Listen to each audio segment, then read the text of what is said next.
Здравствуйте, дамы и господа. Я Фирузи Махмадали, сын таджикского политзаключенного Махмадали Хаита, которого власти Таджикистана в нарушении всех национальных и международных норм правосудия осудили на пожизненный срок заключения. В стране, в которой нарушаются все мыслимые и немыслимые права человека, естественно, что отдельные группы меньшинств будут особенно уязвимы в этом плане. Одной из таких групп является этническое и конфессиональное меньшинство памирцы, проживающие на территории Бадахшанской автономии на востоке Таджикистана. С приходом к власти режим Рахмона несколько раз устраивает геноцид этого народа. Сначала в 90-х годах прошлого столетия этот народ был подвергнут массовому уничтожению.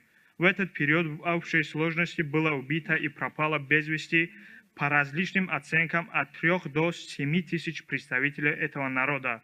Бадахшан был подвергнут экономической блокаде.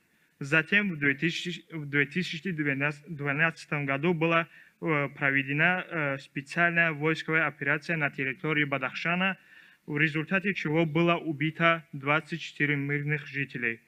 В мае 2022 года была проведена очередная специальная военная операция, в ходе которой с особой жестокостью была подавлена мирная массовая акция протеста в Рушанском районе, где было убито более 40 мирных граждан и десятки человек пропало без вести. Ни по одному случаю массовых убийств памирцев в Таджикистане не проведено объективное расследование.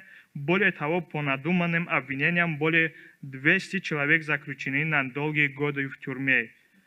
До сегодняшнего дня продолжаются массовые произвольные задержания представителей этого народа.